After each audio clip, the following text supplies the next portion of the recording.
I don't have an opinion at the moment.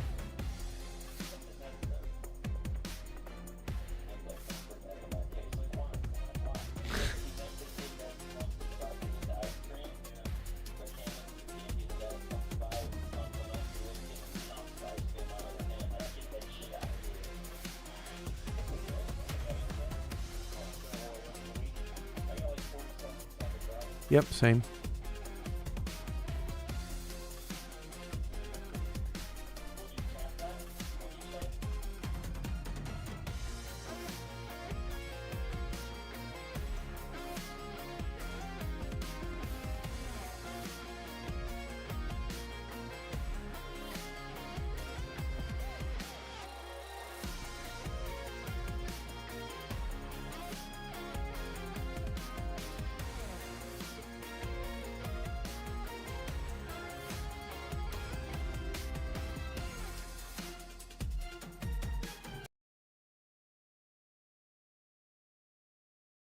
Willson Kickoff Show, Week 15. Gerald, we got the final week of the regular season. Getting ready to get started tonight. I'm ready for some playoff football. We've had a lot of games, especially this past week, where had some playoff implicating type things happen. Some people lost and kind of fell out. Some people put themselves in danger of falling right out of the playoffs, depending on how the results happening this week. We were talking last week about Carolina potentially in position to win the East. Right now, they're in last place in the East. All in 1 week. It's like, wow, that's crazy. Listen, it was a short week, but a lot of things happened.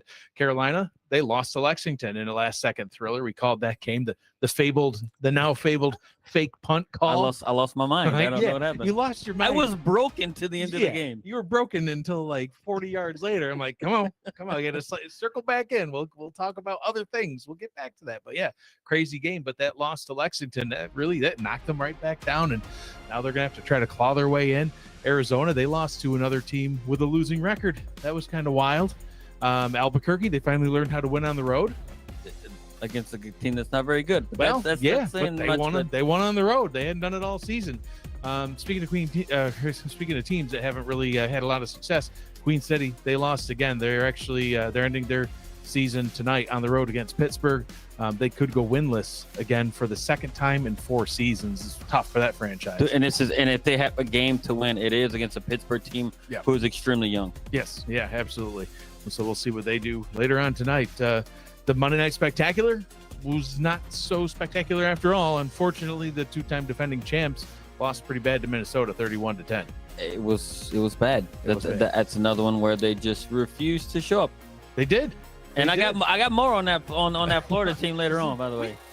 I think people might be at least starting to notice that we kind of foreshadow a little bit as we a little bit get into kind of sort of maybe. All right, well, let's take an updated look at the Week 15 playoff picture as we get ready to head into this Week 15 slate of games. At number 1, still Canton, Mexico City up in the number 2 spot. Ooh. Mexico City. Oh, I thought it said something else completely. No, it didn't say nothing about your T-shirts. In at 3, we got Minnesota, and falling down to 4th place now, Arizona. Florida still down at 5, and obviously you can see the rest on there still with Nashville hanging on to that number 12 spot. They had a bye week last week. They go up against number 2 Mexico City this week. Will they make it into the playoffs? Who knows? Carolina currently on the outside looking in, along with DC and Houston at 5 and 6. Can those teams possibly get their way back in? There'll be a playoff scenario show this weekend that'll break down everything. We tried to get some details from League HQ, but I guess there's 2,400 something different scenarios. And yeah, it's a whole lot of math and everything else, and jumping through hoops that I don't think anyone wanted to break down until it was absolutely necessary. Apparently not. I asked for that information. He's like, it's not happening. 33,000 different things that it can be. So tough luck. But there you go. There's your 1 through 15 as it stands right now, and we'll break down some of these games as we get into the Week 15 slate. So let's talk about this Week 15 schedule. We're back to a bunch of games. What a better way to close out the final week of the season. Starting tonight at 8 p.m., we've got Baltimore at Charleston that you and I will do, and then at 10:15, we've got another pair of games here on Friday night. Queen City at Pittsburgh with Eric Vincent and Alden Bleeker. And then at 10:30, we've got Vancouver at Denver. And a little change. I think you're laughing because you see Chris Slovic slotted in there. But it's going to be Cameron Duty and Mickey Malillo in on that call. And actually, it's Eric Vincent and not Alden Bleeker because Alden had to step out for that one. So we had a couple of last-second schedule changes, but the games are still going to be the same. Dang, I could have went to sleep to Chris Slovic's wonderful sayings. He'll be back. He's where did he say he was? He's in some sort of, I don't know. He had to get out of one country. He's in another country in a hotel. He's a mysterious man, and we're just gonna let him do whatever it is he's up to. On Saturday at 6:30, we've got DC at Fort Worth. Brett Solberg, Anthony Ellison on the call. Houston at Bossier City will be Alex West and Rochelle Colston at 6:45. At 9 p.m., we've got Motor City at Louisiana. Chris Curtis and Alex West. Alex doing a doubleheader for us. 9:15, you got Minnesota at Chicago with Jacob Clear. And Ramos Lynn. Sunday, we've got only one game in the 6:30 spot. Why? Because it's a big one. Atlanta at Florida. Tyler Falk, Eddie Gage on the call. It's going to be a good one. We'll talk about that game in a little bit. And at 9 p.m., Indianapolis at Carolina with Cameron Duty and Eric Vincent, and Albuquerque at Los Angeles at 9:15, Ethan Muslin and Mike O'Neill. And then, of course, the Monday Night Spectacular. This one will be spectacular no matter what. Gerald got Mexico City at Nashville to close out things for the regular season. One team already in, one team looking to get in. Looking to get in. Yeah, for sure. So that is our Week 15 slate. So one thing I want to go over real quick that we don't normally do on the show, because this is only going to be a once per season sort of thing. The Matt Willson Broadcasters of the Season Award. You know, we obviously we named the show after Matt. I name all things after Matt. I have a vacuum cleaner that I call the Matt Willson vacuum. I'm kidding about that. That would be legit, though. Yeah, it's the Matt Willson vacuum. It's a four-wheeled powered vacuum that just pulls itself. Why not? So listen, I like to name things after Matt. Matt was a broadcaster with us. Not to mention legendary quarterback of the Aztecs. You know, my best friend since 3rd, 4th, 5th grade. I can't remember when. He'd be mad, but it is what it is.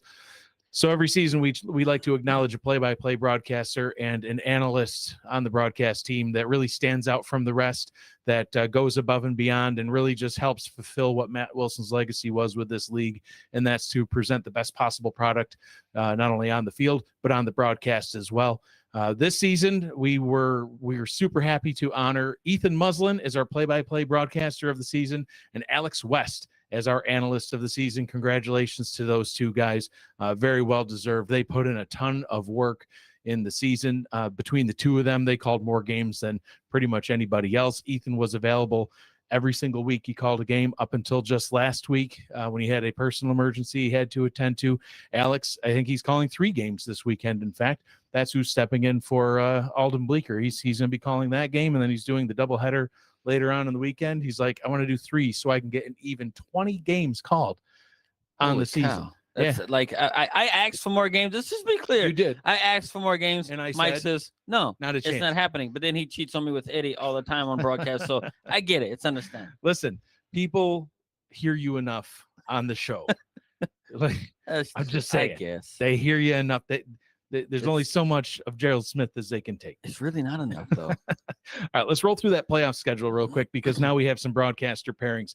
The wild card round, October 26th, 6:30 p.m. and 9 p.m. You've got Cameron Irvine and Charles Doherty. They're going to kick off the wild card round for us on Saturday, and then Cameron Duty and Rochelle Colston. Those two love calling games together, and I love hearing those two together. They'll be at the 9 p.m. slot. On Sunday, October 27th at 6:30, we've got Chris Curtis and Ramos Lynn calling a game together in the wild card round, and at 9 p.m., Jacob Clear and Mike O'Neill. It's a hell of a wild card slate for broadcasters anyway. It's going to be for games too. And I love it. Look, and I love the fact that Cam kicks it off, and everybody knows how it's going to end. So Cam and Charles kicks it off.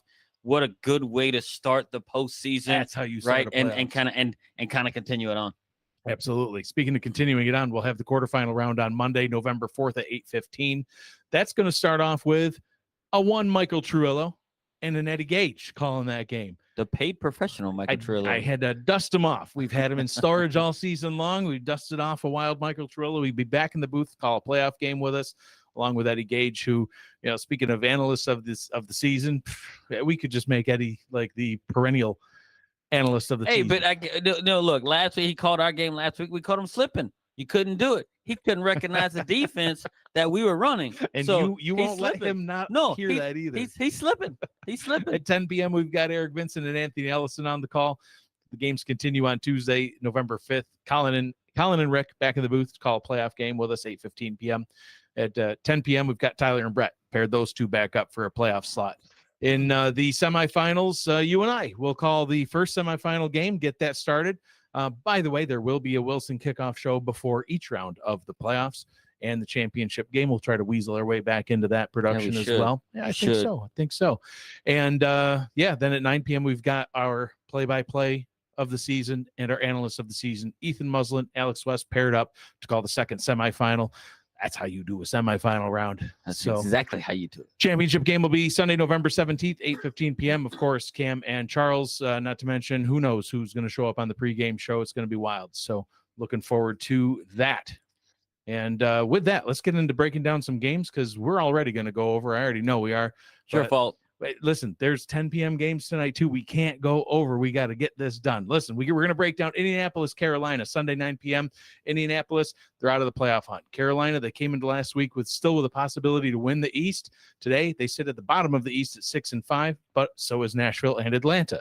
Carolina, listen, they're going to either be 7-5 or they're going to be 6-6 to end this season. But so can Nashville and Atlanta. 7-4 Charleston could also end up 7-5. Who beat Carolina in Week 12, though Charleston plays Baltimore later tonight and could end up 8-4. So the East is still a mess. I thought we'd have it figured out by now. Not so much. Florida, they already won the East, but 2 and 5, ranks 2 through 5 in the East are still up for grabs. Carolina, they need to win this one or they'll be at the bottom for sure. With a win and some help, they could make it all the way back up to number 2. Indianapolis, they're going to play for pride. They're going to play for their new owner, Robert Cherry, right. And they're going to play one more game for their outgoing leader in Chad Rowland. So they're not just going to come into this game and just fold. Yeah, they're going to play to win. Right. So Indy, right, look, they have not had the season that they or I, because I said early on, we're a playoff team, had hoped. They were, season 23 example of what inconsistency looks like. And that's exactly what they were, right? It is also, now known that there will be changes in leadership, just as you mentioned, and everything else with the departure of their owner. And he's not only the owner, he's a head coach, he's the offensive coordinator, he's the coordinator. Chad Rowland, right, at season's end, he's done and everything else with the new leadership, with the new leadership change they have coming in. Yeah. So, look, I feel like this team still has a tremendous amount to play for tonight. Despite losing 5 of their last 7 games, look, the quarterback one, I call him the QB1 himself, Johnny Pickler, is the ultimate motivator, and I do think he can get his teammates pumped up for the last game for their owner, head coach, offensive coordinator, whatever you want to call him, and Chad Rowland. So yeah. I look to see them to put on a performance. I agree. I think they will. They're going to give Carolina a run for their money. And speaking of Carolina, I knew you were calling that team, basically they were in giant killer mode, taking out big opponents.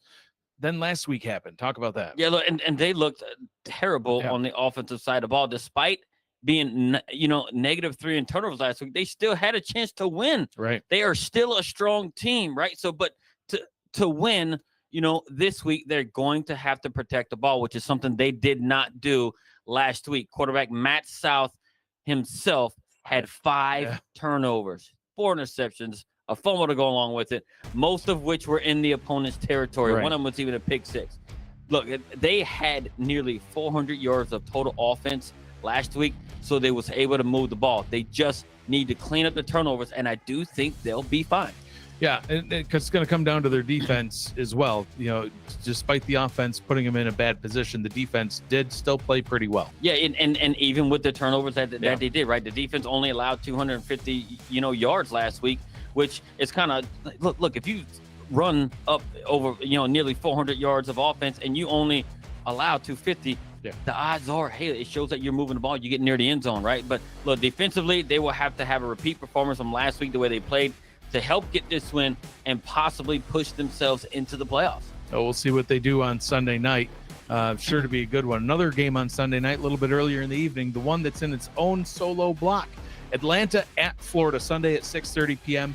So we'll just stay in the East for a little bit here. I talked about it back in our week 2 show. If anybody who's been around this whole time and can think all the way back to week 2, I said Atlanta should have a winning record this season. Why? Was it based on anything like actual statistics rated, or like, man, I have a good feel?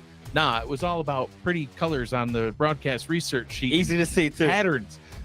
Since season 18, they've gone from having a losing record, then they had a 500 record, then a winning record, then they went back to having a losing record, then a 500 record. While this is the winning record season. Right. And actually, if you look at the 3 seasons before that, they also had a winning record, losing record, and a 500 record. It was just in a different order. So they're pretty consistent at being inconsistent, but consistently speaking, this would be the season to have a winning record.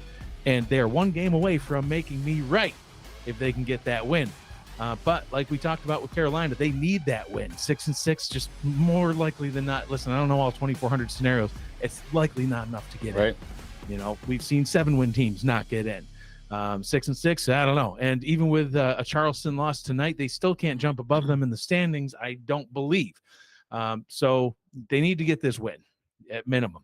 Florida, they've already won the division. They're en route to the playoffs, but they just haven't looked good as of late.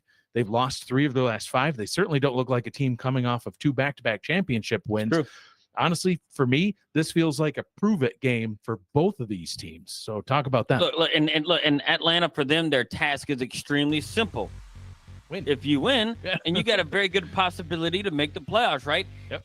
It may seem like it's easy, but it's not when you play the 2-time defending champs, right? Yeah. This offense will have to lean on quarterback Brian Dynasty to play a very clean game. He has been one of the league's best quarterbacks this season in QBR, yards, and touchdown, with being top 6 in all those categories, right? Yeah, he's got tons of hair. Well, he does that more. He leads the league in that, right? So the trouble with the offense has been running back BDG when he needs a breather every few plays. Look, and let's face it, he's old. He needs oxygen from time to time. He's in the same boat as Boot Chisholm, and he's also in the same boat as Grandpa Shine. So look, and they don't have a quality running back to come in and contribute at a at his type of level to keep moving the ball along. And we've seen that a couple of games ago that we called a few weeks ago. So establishing an efficient passing game for them can be able to open up the run for BDG so he can get that chunk yardage and not count on that other guy coming in when he needs oxygen on the sideline. Look, they will also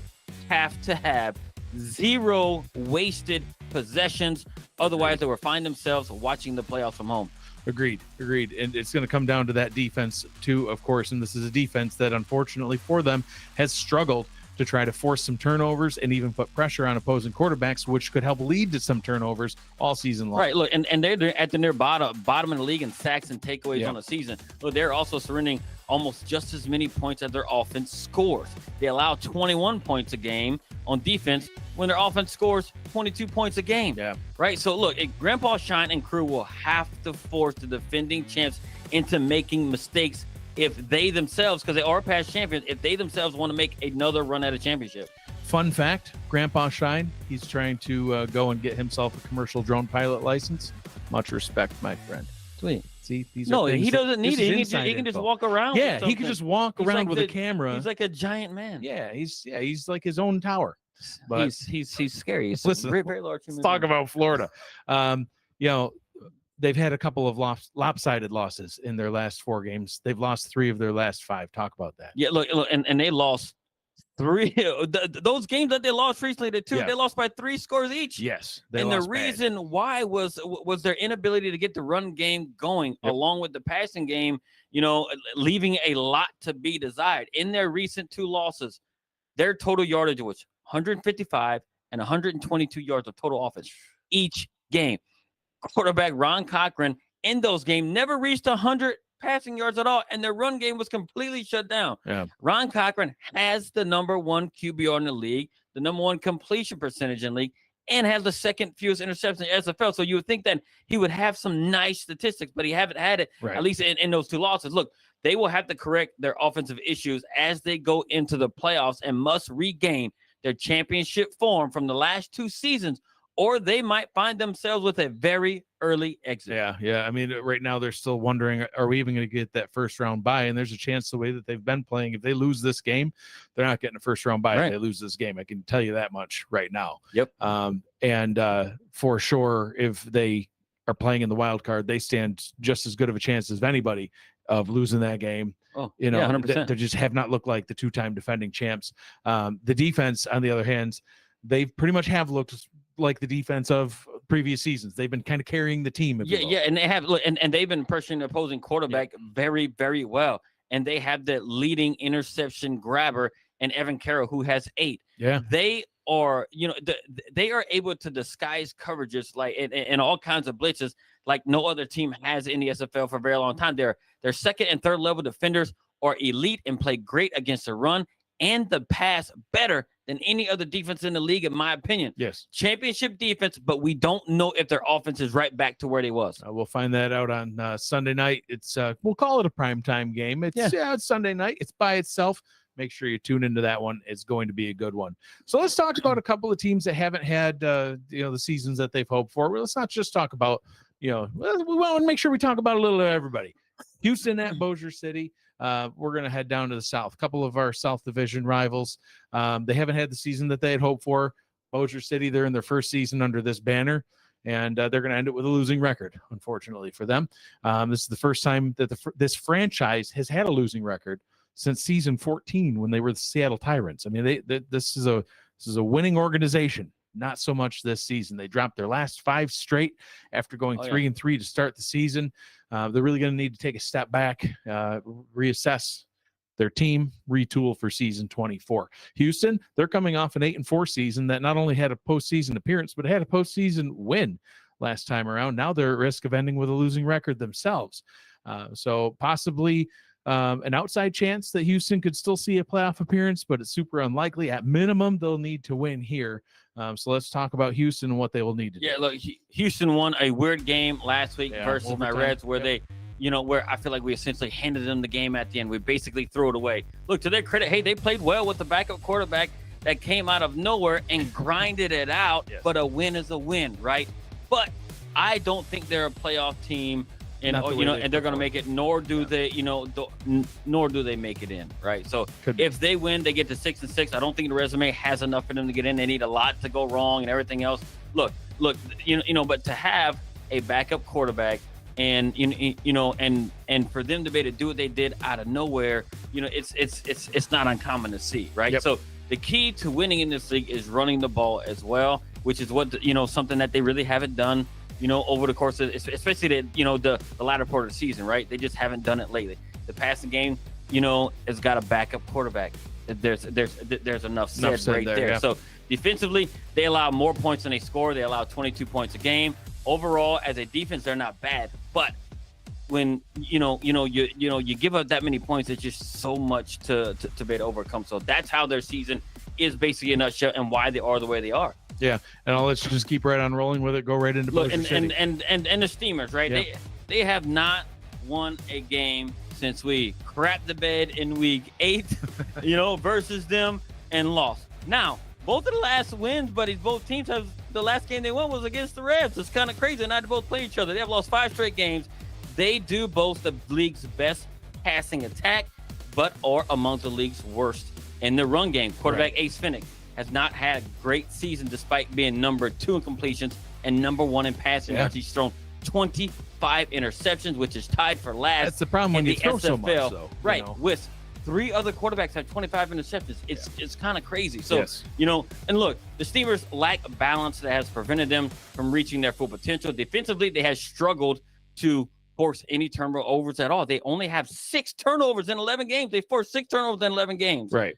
And it's second to last in the league. Some teams, I think, have had 6 turnovers in a game. It's kind of crazy. So if you don't take the ball away from your opponent, you better damn well have a lockdown defense, and they just don't have it. Yep. So they allow 24 points a game and have the 3rd worst red zone defense. But I am asking them this week, avenge us from last week, my Louisiana brothers. Defend us. Now they're your brothers. Pull it together and beat Houston. That's all. I'm going to get off that soapbox.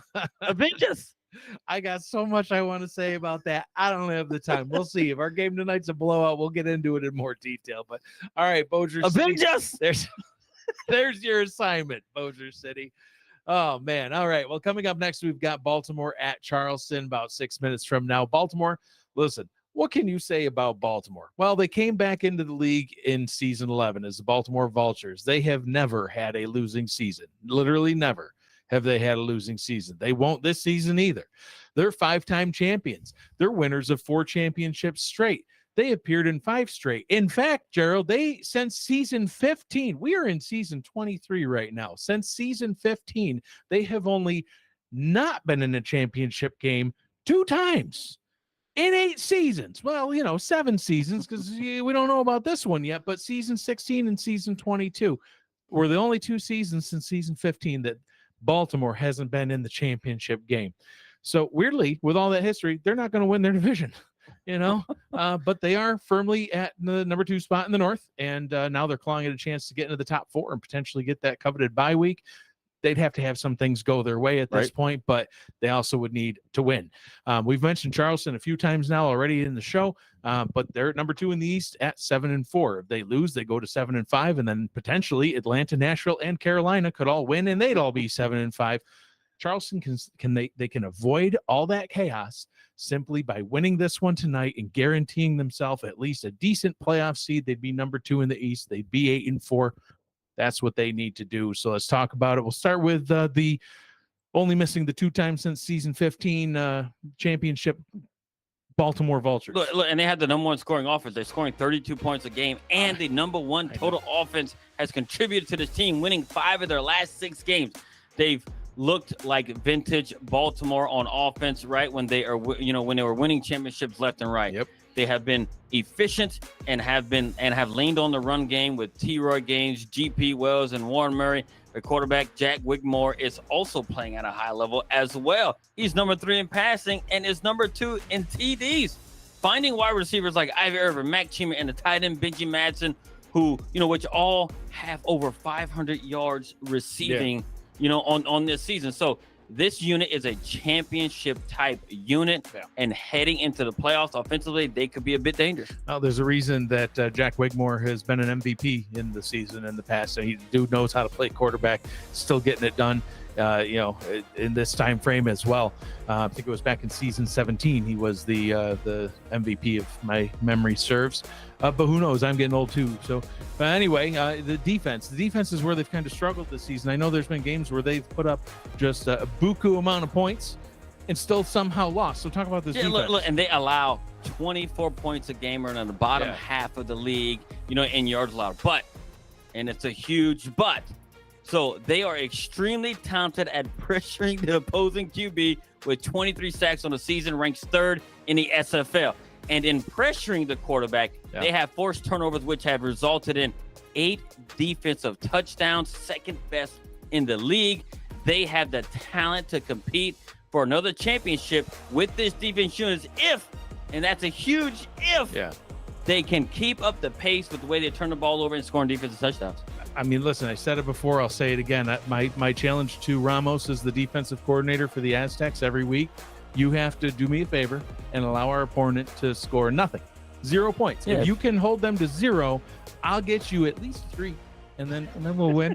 So blame the defense if you lose. They give up too many points. Yeah, you gave them. It's not that I didn't score enough. It's that you didn't do good enough on defense. Right. Baltimore's defense, they need to step it up just a smidge if they want to get back to that, perennial showing up to the championship game thing. All right, let's talk about Charleston. They were my pretender pick from a few weeks ago, and they've turned into a contender. They turned to contender right before your eyes, despite all the negativity. Yep. It works for you too. You talk crap about somebody, they keep going. Jacob, you're welcome, sir. Collectively across this team's offense and defense, they have grinded out win after win to reach 7-4 at this point. And I think, like I said, I think they are pretty secure with a playoff spot if they lose. I think so, with the 7 wins. Yeah. So look, and that's ultimately, believe it or not, the math of all that. It's up to our beautiful commish to figure it out. I love you, Cam. You're so pretty. I know you know it. You hate hearing it, but I want to keep saying it. So look, to figure that stuff out whenever the time comes. they have impressed me in the most unimpressive way. They're like a nagging little dog that bites your ankles until somehow makes you fall down. And that's how they won. They just get it done, whether it's pretty or not. They're more like one of them little koalas. Have you ever seen like a koala in the wild or like videos of it? Man, they make some weird noises and they'll like come running at you and creepy I little thought you things. said the brain was just mush. Oh, it's smooth as jello. Yeah, they're not a wrinkle to be seen in that brain, and that's where the intelligence should be. It's just not. They're cute though. Anyway, all right, let's get into the picks, shall we? I made up some ground on you once again. I'm at 19-15. You're at 21-13. So now I'm only down 2 games. I was down a lot before, Gerald. There's still 13 games left to make picks on this season, including 3 tonight. Last week you picked Los Angeles, Bossier City, and Minnesota. I picked Los Angeles, Albuquerque, and Florida.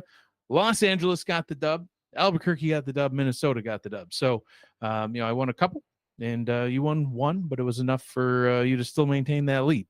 So, in any case, let's get into our picks tonight. We'll talk about the games that we broke down. Indianapolis at Carolina. Who do you got? I'm going Indianapolis. You want to know why? I'm going down with this sinking ship. I have been going down with it all season. I might as well stay on. I'm strapped in and loaded. I hope you guys get it done for me against Carolina. I'm going with Carolina. Listen, Indianapolis hasn't shown it all season long. I don't know how they're going to possibly go up against Carolina that is now fighting for their playoff lives. I'm drowning. Carolina's playoffs start today. When they play Indy, they're going to need to get that one done. Carolina gets the win. Atlanta at Florida. I have to go with Florida. I just think they rebound. They're at home. Going to playoffs. They're going to fix the things that they found, and I think Atlanta doesn't have much of a chance. Yeah, I'm going to go with Florida as well. He's a 2-time defending champions. I know they've lost 3 out of the last 5. We just broke down that game and kind of basically said, what's Florida doing? Why are they falling apart? Blah, blah, blah. I think they're still going to be a little bit better than Atlanta, especially at home. It's a tough place to win at the eye.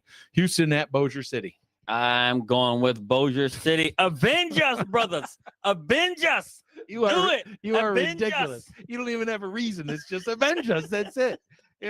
Anyway, I'm going with Houston. Houston's been up and down all season long, but I think, Bossier City lost 5 straight. They really struggled against the Aztecs last week. I just don't think that they're going to be able to beat Houston. Houston gave the Aztecs a run for their money. Houston gave your team a run for their money and ultimately won. I think they're going to get the win over Bossier City. So that's their picks. Gerald with Indianapolis, Florida, Bossier City. I've got Carolina, Florida, Houston. We've got Baltimore at Charleston starting in just a few minutes. We will see you there. Who's going to get that win? As Matt Willson would say, there is only one way to find out, and that's on the field. We'll head to that game, get it started right after this.